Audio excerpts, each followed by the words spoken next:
ಇವತ್ತು ನಾವು ಕೊಳಚಗೊಂಡನಹಳ್ಳಿ ಈ ಗ್ರಾಮದಲ್ಲಿ ಇದ್ದೀವಿ.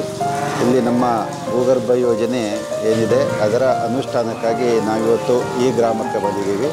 ಇಲ್ಲಿ ನೋಡ್ಬೋದು ಅನೇಕ ರೈತರು ಜಾನುವಾರುಗಳನ್ನು ತೆಗೆದುಕೊಂಡು ಬಂದಿದ್ದಾರೆ ಮತ್ತು ಅವರವರ ಜಾನುವಾರುಗಳು ಇವೆಲ್ಲ ಸುಮಾರು 20 ಸಲ ಆದರೂ ಸಹಿತ ಗರ್ಭ ಕಟ್ಟದೇ ಇರವು ಮತ್ತು ಇವುಗಳು ಚೆನ್ನಾಗಿ ಸಹಿತ ಸಾಕಿದರೆ ಸಹಿತ ಏನಾಗಿದೆ ಅವು ಸರಿಯಾಗಿ ಅವು ಗರ್ಭ ಧರಿಸ್ತಾ ಇಲ್ಲ. ಕಾರಣ ರೈತರೆಲ್ಲ ಇಲ್ಲಿ ತಗೊಂಡ್ಬಂದಿದ್ದಾರೆ.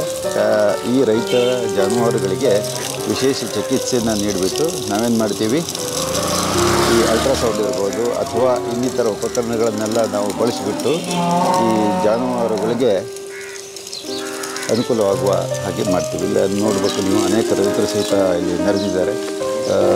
ರೈತರು ನೆರೆದಿರುವ ಬಹುತೇಕ ಇಲ್ಲಿ ರೈತರು ಕೃಷಿ ಕೂಲಿ ಕಾರ್ಮಿಕರು, ಅವರೆಲ್ಲ ಈ ಪಶುಗಳ ಮೇಲೆಯೇ ಸಹಿತ ಜೀವನವನ್ನು ಅವ್ರು ಮಾಡ್ತಾಯಿದ್ದಾರೆ.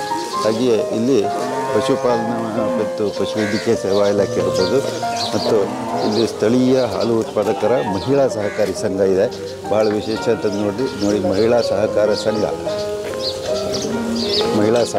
ಸಂಘ ಇಲ್ಲಿದೆ. ಇದು ಬಹಳ ಮುಖ್ಯ ಇಲ್ಲಿ. ಮತ್ತು ಪಶುಪಾಲನಾ ಇಲಾಖೆಯವರು ಸಹಿತ ಇಲ್ಲಿ ವಿಶೇಷವಾಗಿ ಒಂದು ಶಿಬಿರವನ್ನು ಅವರು ಇಲ್ಲಿ ಏರ್ಪಡಿಸ್ತಾ ಇದ್ದಾರೆ. ಹಾಲಿನ ಕ್ಯಾನನ್ನು ನೀವು ಇಲ್ಲಿ ನೋಡ್ಬೋದು. ಹಾಲಿನ ಕ್ಯಾನ್ ಇದೆ, ಒಳಗಡೆ ಡೈರಿ ಇದೆ. ಡೈರಿ ಒಳಗೆ ಹೋಗೋಣ. ಈಗ ಡೈರಿ ಸೆಕ್ರೆಟ್ರಿ ಅವರೆಲ್ಲ ಹಾಲನ್ನೆಲ್ಲ ಅಳತೆ ಮಾಡ್ತಾಯಿದ್ದಾರೆ, ಹಾಲನ್ನು ಪರೀಕ್ಷೆ ಮಾಡ್ತಾಯಿದ್ದಾರೆ.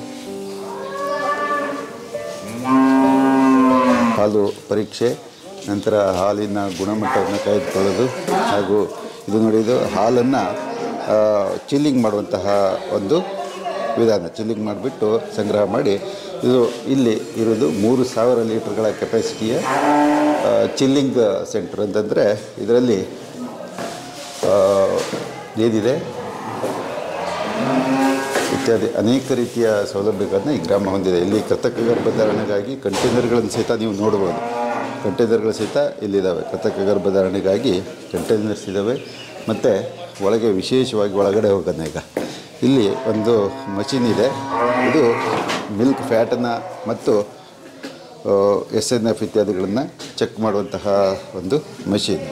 ಇದು ಯಾವುದೇ ಈಗ ಕೈಯಲ್ಲಿ ಮಾಡೋ ಕೆಲಸ ಏನಿಲ್ಲ. ಈ ಮಷೀನಿಗೆ ಕೊಟ್ಬಿಟ್ರಾಯಿತು, ಅದು ಮಾಡಿಬಿಡುತ್ತೆ. ಮಷೀನಿಗೆ ಕೊಟ್ಬಿಟ್ರಾಯಿತು, ಅದು ಮಾಡಿಬಿಡುತ್ತೆ. ಇಲ್ಲಿ ನೋಡ್ಬೋದು ಹಾಲನ್ನು ಸ್ಟರ್ ಮಾಡುವಂತಹ ಒಂದು ಮಷೀನು. ಇದು ಫ್ಯಾಟ್ ಕಂಡುಹಿಡಿಯುವಂತಹ ಒಂದು ಮಷೀನು. ಇದಾದಮೇಲೆ ಹಣವನ್ನು ಕೌಂಟ್ ಮಾಡಲಿಕ್ಕೆ ಮತ್ತು ಏನಿದೆ ಕಂಪ್ಯೂಟರ್ ಇತ್ಯಾದಿಗಳೆಲ್ಲ ಈ ಗ್ರಾಮದಲ್ಲಿ ಇದ್ದಾವೆ. ಇದರಿಂದ ಒಂದೇನು ಗೊತ್ತಾಗುತ್ತೆ ಅಂತಂದರೆ ಗ್ರಾಮದಲ್ಲಿ ಯಾವ್ಯಾವ ರೀತಿಯಲ್ಲಿ ಈ ಹಣಕಾಸಿನ ಜೀವನಾಡಿಯಾಗಿ ಪಶುಪಾಲನೆ ಇದೆ ಹೇಳೋದು ಗೊತ್ತಾಗುತ್ತೆ. ನಮ್ಮ ಹೆಸರು ಚಂದ್ರಪ್ಪ ಸರ್. ನಾವು ದಿನ ಬೆಳಿಗ್ಗೆ 10-15 ಲೀಟ್ರ್, ಸಾಯಂಕಾಲ 15 ಲೀಟ್ರ್ ಹಾಕ್ತೀವಿ. ಮೊದಲನೇ ಎರಡು ಹಸು ಸರ್. 2 ಹಸು. ಜಮೀನು ಐತೆ ಸರ್. 1 ಎಕರೆ ಜಮೀನು ಐತೆ. ರಾಗಿ ಬೆಳ್ಕೊಂತ ದನಿ ಮೇವು. ಸೊಸೈಟಿಯಲ್ಲಿ ಎಷ್ಟು ಹಾಲು ಕೊಡ್ತಾರೆ ಏನು ಸರ್? ಈ ಸೊಸೈಟಿಯಲ್ಲಿ ಎಷ್ಟು ಹಾಲು ಕೊಡ್ತಾರೆ? ಬೇರೆ ಕಡೆಗೆ ಹಾಲ ಕೊಳಚಗೊಂಡನಹಳ್ಳಿ, ದಾವಣಗೆರೆ ಜಿಲ್ಲೆ, ನ್ಯಾಮತಿ ತಾಲೂಕು. ಇಲ್ಲಿ ಪ್ರತಿ ದಿವಸ ಎಷ್ಟು ಹಾಲು ಸಂಗ್ರಹ ಆಗುತ್ತೆ? ಪ್ರತಿ ದಿವಸ ಒಂದು 800ರಿಂದ 900 ಆಗುತ್ತೆ. ಈಗ 1,500 ಲೀಟ್ರ್ ಹೋಗ್ತಾ ಐತೆ ಸರ್. ಹೌದಾ? ಯಾವಾಗ ಓಪನ್ ಐತಿ? ಓಪನ್ 92-93 ವರ್ಷದಿಂದ ಸರ್. 92-93 ವರ್ಷದಿಂದ. ಓಕೆ. ಇವ್ರ ಹೆಸರೇನು? ವಿಜಯಕುಮಾರ್ ಅಂತಂದು. ಓಕೆ. ಕಾರ್ಯದರ್ಶಿ. ಕೊಳಚಗೊಂಡನಹಳ್ಳಿ. ಅಲ್ಲ, ಇಲ್ಲಿ ಚಿಲ್ಲಿಂಗ್ ಸೆಂಟರ್ ಓಪನ್ ಆಗಿರೋದು ಯಾವಾಗ? 2006ನೇ ಇಸ್ವಿಯಿಂದ. 2006. ಈಗ ಎಷ್ಟು ದಿವಸಕ್ಕೊಮ್ಮೆ ಶಿವಮೊಗ್ಗಕ್ಕೆ ಕಳಿಸ್ತೀರಿ ಚಿಲ್ಲಿಂಗ್ ಸೆಂಟ್ರಿಂದ? ಒಂದು ದಿವಸ ಸಂಜೆ ಹಾಲು, ಬೆಳಗ್ಗೆ ಹಾಲು 2 ಹೊತ್ತು ಸೇರಿ ಒಂದು ಬೆಳಗ್ಗೆ. ಸರಿ. ಆದರೆ ಇದು ಹಾಲೆಲ್ಲ ಟೆಸ್ಟ್ ಮಾಡ್ತೀರಾ ಇಲ್ಲಿ? ಹ್ಞೂ ಸರ್, ಇಲ್ಲ ಟೆಸ್ಟ್. ಜಿಡ್ಡಿನ ಅಂಶ ಮಾಡ್ತೇವೆ. ಹೌದಾ? ಜಿಡ್ಡಿನ ಅಂಶ ಮಾತ್ರ ಪ್ರತಿನಿತ್ಯ ಸರ್. ಒಂದು ತಿಂಗಳಿಗೆ ಪೇಮೆಂಟ್ ಎಷ್ಟಾಗುತ್ತೆ? 10 ಲಕ್ಷ ಆಗುತ್ತೆ. 10 ಲಕ್ಷದಿಂದ 11 ಲಕ್ಷ. ಒಟ್ಟು ರೈತರು ಎಷ್ಟಿದ್ದಾರೆ ಈ ಗ್ರಾಮದಲ್ಲಿ? ರೈತರು ಅಂದರೆ ಜಾನುವಾರು ನಿಮಗೆ ಸದಸ್ಯರು ಇರ್ತಾರಲ್ಲ? 180 ಜನ. 180 ಜನ ಇದ್ದಾರೆ ಸರ್. 180 ಜನ ಸದಸ್ಯರು. ಹಾಲು ಹಾಕೋರು 100 ಜನ ಸರ್. ಆಯ್ತು. ಹಾಲು ಹಾಕೋರು 100 ಜನ. ಸರ್ 100 ಜನ ಸರ್. ಒಂದು ದಿವಸಕ್ಕೆ ಎಷ್ಟು ಹಾಲು ಅಂತಂದ್ರೆ ಮತ್ತೆ ಸರ್ ಹೇಳ್ಬಿಡಿ. 1200 1200 ಬೆಳಗ್ಗೆ ಸಂಜೆ ಈ ಕಡಿಮೆ ಸರ್. ಚಿಲ್ಲಿಂಗ್ ಯೂನಿಟ್ ಇದೆಯಲ್ಲ ಸರ್, ಇದನ್ನ ಎಷ್ಟು ದಿವಸಕ್ಕೊಮ್ಮೆ ನೀವು ಶಿವಮೊಗ್ಗ ಕಳಿಸ್ತೀರಿ? ಒಂದು ದಿವಸಕ್ಕೊಮ್ಮೆ ಸರ್, 2 ದಿವಸ. ಪ್ರತಿ ಹ್ಞೂ ದಿವಸ ಸರ್, ತಗೊಂಡೋಗ್ತೀರಾ? ಪ್ರತಿ ದಿವಸ ಸಂಜೆ ಹಾಲು, ಬೆಳಗ್ಗೆ ಹಾಲು, ಎರಡು ಹೊತ್ತು ಸೇರಿ ಈಗ ಒಯ್ದೈತೆ ಸರ್. ಅದರ ಕೆಪಾಸಿಟಿ ಎಷ್ಟು? 3,000 ಲೀಟರ್ ಸರ್. 3,000 ಅದು ಬಂದಿದ್ರಿಂದ ನಿಮಗೇನು ಅನುಕೂಲ ಆಗಿದೆ? ಹಾಲು ಹುಳಿಯಾಗಲ್ಲ, ಆಗಲ್ಲ, ಆಮೇಲೆ ಹಾಲು ಹೆಚ್ಚಿಗೆ ಚೆಲ್ಲಲ್ಲ, ಜನಕ್ಕೆ ಅನುಕೂಲ ಅನುಕೂಲ, ಸಂಘಕ್ಕೂ ಅನುಕೂಲ. ಮತ್ತೆ ಏನೇನು ಸೌಲಭ್ಯ ಕೊಡ್ತೀರಿ ರೈತರಿಗೆ ನೀವು? ರೈತನಿಗೆ ಪ್ರತಿ 15 ದಿವಸಕ್ಕೆ ಪೇಮೆಂಟ್ ಕೊಡ್ತೀವಿ. ಆಮೇಲೆ ಪ್ರೋತ್ಸಾಹಧನ, ಅದು ವರ್ಷಕ್ಕೊಂದ್ಸಲಿ ಬೋನಸ್. ಕಂಟಿನ್ಯೂ ಮಾಡಿ, ಮುಂದುವರಿಸಿ. ಈಗ ನಮಗೆ ರೈತನಿಗೆ 15 ದಿವಸಕ್ಕೊಂದ್ಸಲಿ ಪೇಮೆಂಟ್, ಆಮೇಲೆ ವರ್ಷಕ್ಕೊಂದ್ಸಲಿ ಬೋನಸ್ ಕೊಡ್ತೇವೆ. ಆನಂತರ 5 ರೂಪಾಯಿ ಪ್ರೋತ್ಸಾಹಧನ. ಆಮೇಲೆ ಪ್ರತಿ ತಿಂಗಳು ಇನ್ಫಾರ್ಮೇಶನ್ ಹಿಂಡಿಗೆ ಸದ್ಯಕ್ಕೆ ರೇಟ್ ಎಷ್ಟಿದೆ? 1,241 ರೂಪಾಯಿ ಸರ್. ಈಗ 1,241 ರೂಪಾಯಿ. ಹೌದು. ಇಲ್ಲಿ ರೈತರಿಗೆಲ್ಲ ಹಸಿವಿಲೆಲ್ಲ ಬೆಳ್ಕೊಳ್ಳೋಕ್ಕೆ ಅವಕಾಶ ಇದೆಯಾ? ಆಯ್ತು. ಅದಕ್ಕೆ ಡೈರಿಯಿಂದ ಏನಾರು ಮೇವಿನ ಬೀಜ ಎಲ್ಲ ವ್ಯವಸ್ಥೆ ಮಾಡ್ತೇವೆ. ಓಕೆ. ಡೈರಿ ಬಂದಿದ್ದರಿಂದ ಹಳ್ಳಿಯಲ್ಲಿ ಆರ್ಥಿಕವಾಗಿ ಏನಾದರೂ ಲಾಭ ಆಯ್ತು ಅಂತ ಅನ್ಸುತ್ತೆ? ಲಾಭ ಇದೆ ಸರ್. ಜನಕ್ಕೆ ಒಳ್ಳೆ ಅನುಕೂಲ ಇದೆ.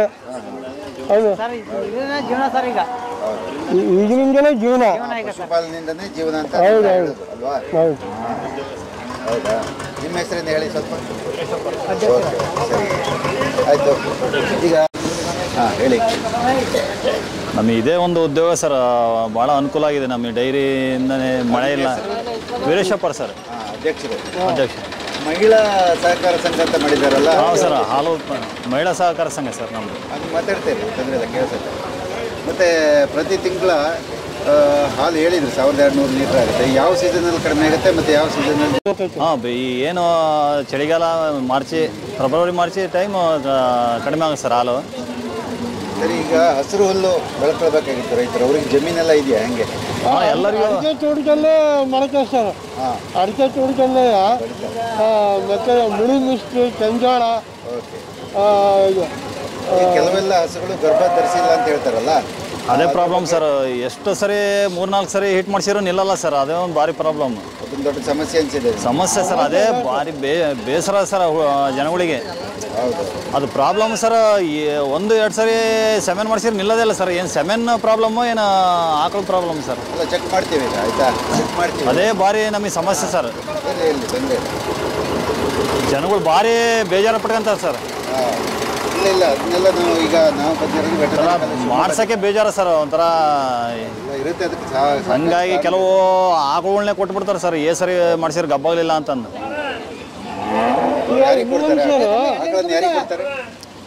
ಏನು ಕೈ ಬಂದಂಗೆ ಹೊನ್ನಾಳಿ ಸಂತೆ ಹೊಡ್ಕೊಂಡು ಹೋಗ್ತಾರೆ. ಕೈ ಎಷ್ಟು ರೂಪಾಯಿ ಕೊಡ್ತಾರೆ? ಏನು 34 ಸಾವಿರ ವ್ಯಾಲ್ಯೂ ಮಾಡು, ಬರೀ 20,000.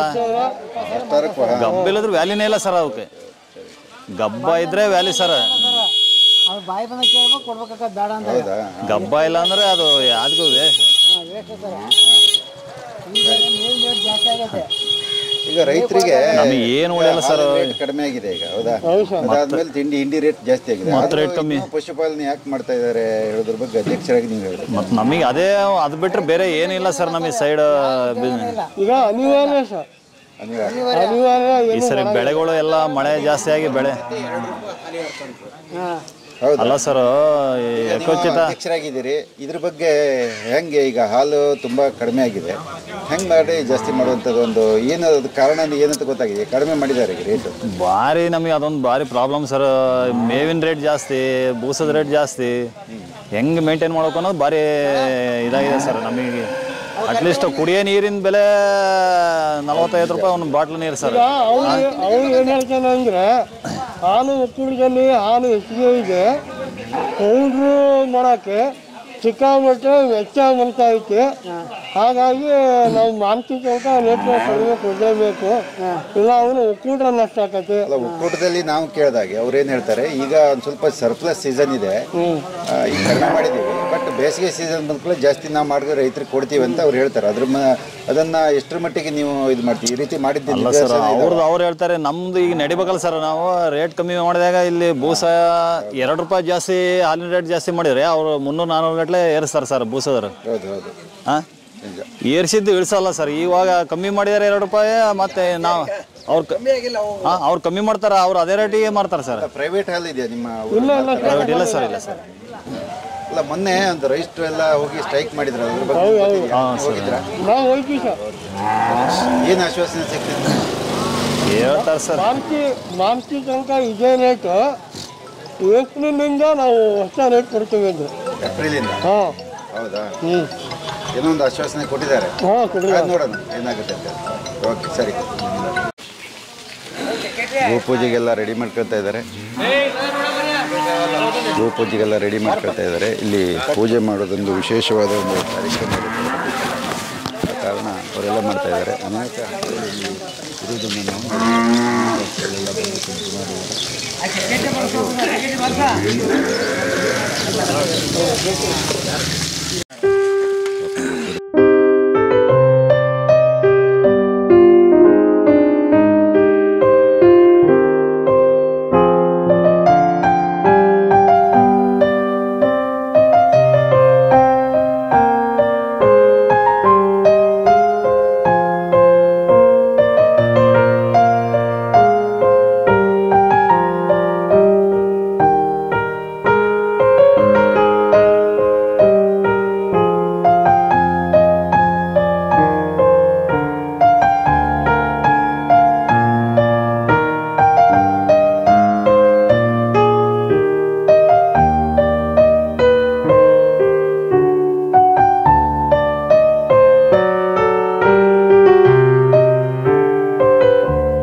ಸೇವಾ ಇಲಾಖೆ ಪಶು ಆಸ್ಪತ್ರೆ ನ್ಯಾಮತಿ ಮತ್ತು ತಾಲೂಕು ವತಿಯಿಂದ ಕೊಡಚಗೊಂಡಳ್ಳಿ ಗ್ರಾಮದಲ್ಲಿ ಒಂದು ಜಾನುವಾರು ಪರಿಕರಣ ಒಂದು ಚಿಕಿತ್ಸಾ ಶಿಬಿರವನ್ನು ಪಶುವೈದ್ಯಕೀಯ ಕಾಲೇಜು ಶಿವಮೊಗ್ಗ ಇವರ ಡಾಕ್ಟರ್ ಶ್ರೀಧರ್ ಭಟ್ ಅವರ ನೇತೃತ್ವದಲ್ಲಿ ನೆರವೇರಿಸಲಾಯಿತು. ಈ ಒಂದು ಕಾರ್ಯಕ್ರಮದಲ್ಲಿ ಸುಮಾರು ಒಂದು 100ರಿಂದ 120 ಜಾನುವಾರುಗಳು ಗರ್ಭಧರಿಸದೇ ಇರತಕ್ಕಂಥದ್ದು ಮತ್ತು ಇತರೆ ಕಾರಣಗಳಿಗಾಗಿ ಚಿಕಿತ್ಸೆಗೆ ಒಂದು ಇದರಲ್ಲಿ ಕ್ಯಾಂಪ್ನಲ್ಲಿ ಸೇರ್ಪಡೆಯಾಗಿ ಸುಮಾರು ಒಂದು 70ರಿಂದ 80 ಜಾನುವಾರುಗಳು ಗರ್ಭಧರಿಸತಕ್ಕಂಥ ಸಮಸ್ಯೆಗಳಿಗೆ ಚಿಕಿತ್ಸೆಯನ್ನು ನೀಡಲಾಗಿದೆ. ಇದರ ಜೊತೆಗೆ ಕರುಗಳನ್ನು ಒಂದು ಕೊಡಚಗೊಂಡಳ್ಳಿ ಗ್ರಾಮದಲ್ಲಿ ಸಾಕಿರ್ತಕ್ಕಂಥ ಕರುಗಳಲ್ಲಿ ಇರತಕ್ಕಂಥ ಕೆಲವು ನ್ಯೂನತೆಗಳನ್ನು ಸಹಿತ ಚಿಕಿತ್ಸೆ ಮಾಡಲಾಯಿತು. ವಿಶೇಷವಾಗಿ ಕರುಗಳಿಗೆ ಜಂತುನಾಶಕ ಔಷಧಿಗಳನ್ನು ನೀಡುವುದು ಮತ್ತು ಖನಿಜ ಮಿಶ್ರಣ ಮತ್ತು ಇತರೆ ಒಂದು ಜೀವದ ಲವಣಾಂಶಗಳ ಒಂದು ಮಿಶ್ರಣಗಳನ್ನು ನೀಡಲಾಯಿತು. ಇದರ ಜೊತೆಯಲ್ಲಿ ಈ ಒಂದು ಕ್ಯಾಂಪಿನಲ್ಲಿ ವಿಶೇಷವಾಗಿ ಒಂದು ಈ ರೇಬಿಸ್ ರೋಗದ ವಿರುದ್ಧ ನಾಯಿಗಳಿಗೆ ಇರ್ತಕ್ಕಂಥ ಒಂದು ಮತ್ತು ಇತರೆ ಪ್ರಾಣಿಗಳಿಂದ ರೇಬಿಸ್ ರೋಗ ಹರಡ್ತಕ್ಕಂಥದ್ದನ್ನು ಒಂದು ಜನಸಾಮಾನ್ಯರಿಗೆ ತಿಳುವಳಿಕೆ ನೀಡುವುದರ ಜೊತೆಗೆ ಸುಮಾರು ಒಂದು 12 ನಾಯಿಗಳಿಗೆ ಒಂದು ರೇಬಿಸ್ ವಿರುದ್ಧದ ಲಸಿಕೆಯನ್ನು ನೀಡಲಾಗಿದೆ. ಇದರ ಜೊತೆಯಲ್ಲಿ ಮತ್ತೆ ಉಳಿದಂತೆ ರೈತರಿಗೆ ಒಂದು ಪೌಷ್ಟಿಕ ಒಂದು ಇದನ್ನ ಮೇವನ್ನ, ಒಣಗಿದ ಮೇವನ್ನ ಮತ್ತು ಮರು ಉಪಯೋಗ ಮಾಡೋದು ಮತ್ತು ಅದನ್ನ ಎನ್ರಿಚ್ಮೆಂಟ್ ಆಫ್ ಫಾಡರ್ ಅಂತ ಕರಿತೀವಿ. ಆ ಒಂದು ಇದನ್ನ ಸಹಿತ ಒಂದು ಸಮಕ್ಷ ಪ್ರಾತ್ಯಕ್ಷಿಕ ಒಂದು ಇದರಲ್ಲಿ ತೋರಿಸಿ ಅವರಿಗೆ ಹೇಗೆ ಅದನ್ನ ಒಂದು ತಿಂದು ಉಳಿದಂತ ಮೇವನ್ನು ಹೇಗೆ ಅದನ್ನ ಉಪಯೋಗಿಸ್ಕೊಳ್ಬೇಕು ಅದರ ಬಗ್ಗೆ ಮಾಹಿತಿ ನೀಡಲಾಯಿತು. ಅದನ್ನ ಸಾಮಾನ್ಯವಾಗಿ ಒಣಗಿದ ಮೇವನ್ನ ಮತ್ತು ತಿಂದು ಉಳಿದಂತ ಮೇವನ್ನು ಹೇಗೆ ಮರುಪೌಷ್ಟಿಕರಣ ಮಾಡೋದಂದ್ರೆ ಅದನ್ನ ಒಂದು ಲೀಟರ್ ನೀರಿಗೆ ಒಂದು 5 ಗ್ರಾಮ್ ಉಪ್ಪು, ಒಂದು 5 ಗ್ರಾಮ್ ಯೂರಿಯಾ, ಒಂದು 20 ಗ್ರಾಮ್ ಬೆಲ್ಲ ಅದನ್ನ ಮಿಶ್ರಣ ಮಾಡಿ ಸಿಂಪರಣೆ ಮಾಡೋದು. ಸಿಂಪರಣೆ ಮಾಡಿ ಒಂದು ಬಾರಿ ಅದು ಒಣಗಿದ ನಂತರ ಅದನ್ನ ಮಗ್ಗಲನ್ನ ಬದಲಾಯಿಸಿ ಮತ್ತೆ ಪುನಃ ಇನ್ನೊಂದು ಬಾರಿ ಅದನ್ನ ಸಿಂಪರಣೆ ಮಾಡೋದ್ರಿಂದ ಅದನ್ನ ಒಣಗಿಸಿ ಮತ್ತೆ ಅದನ್ನ ಮರು ಬಳಕೆ ಮಾಡಲಿಕ್ಕೆ ಉಪಯೋಗ ಆಗುತ್ತೆ. ಮತ್ತು ಅದರ ಒಂದು ಇನ್ನೊಂದು ಏನಂದ್ರೆ ಆ ಥರ ಮಾಡಿ ಒಣಗಿದ ಮೇವನ್ನ ಅದೇ ರೀತಿ ಅದನ್ನ ಸಂಗ್ರಹಣೆ ಮಾಡಿಟ್ರೆ ಆ ಒಂದು ಮೇವಿನ ರುಚಿ ಸಹಿತ ಜಾಸ್ತಿ ಆಗುತ್ತೆ. ಅದರಿಂದ ಏನಾಗುತ್ತೆ, ಜಾನುವಾರುಗಳು ಸಂಪೂರ್ಣವಾಗಿ ಅದನ್ನ ತಿನ್ನೋದ್ರಿಂದ ಏನಾಗುತ್ತೆ, ಅದರ ಒಂದು ಸಂಪೂರ್ಣ ಬಳಕೆ ಆಗೋದ್ರಿಂದ ಒಂದು ಮೇವಿನ ಒಂದು ಏನು ಹಾಳಾಗೋದು ಅಥವಾ ಅದನ್ನ ಉಪಯೋಗ ಆಗದೆ ತಿಪ್ಪೆಗೆ ಎಸೆಯೋದನ್ನು ಕಡಿಮೆ ಮಾಡಲಿಕ್ಕೆ ಅನುಕೂಲ ಆಗುತ್ತೆ. ಮತ್ತು ಅದರಲ್ಲಿ ವಿಶೇಷವಾಗಿ ಈ ಒಂದು ಬರಗಾಲದಲ್ಲಿ ಮತ್ತೆ ಅದನ್ನ ಮರು ಉಪಯೋಗ ಮಾಡ್ತಕ್ಕಂಥ ಒಂದು ಇದನ್ನ ಪದ್ಧತಿ ಕಲಿತ ಹಾಗೆ ಆಗುತ್ತೆ ಅಂತ ಹೇಳಿ ಅದನ್ನ ಪ್ರಾತ್ಯಕ್ಷಿಕೆ ಒಂದು ಇದರಲ್ಲಿ ತೋರಿಸಲಾಯಿತು. ಸಾಕು ಸರ್.